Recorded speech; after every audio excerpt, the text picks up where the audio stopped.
small antenna-like probe called a cantilever, which scrapes along the surface of the material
got involved in scanning probe microscopy over 20 years ago.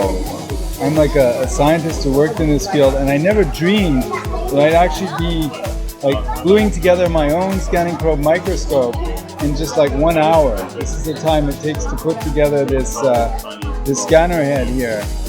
So it's really amazing that a technology that used to be just for very expensive labs has become something that I think anyone in the world could put together.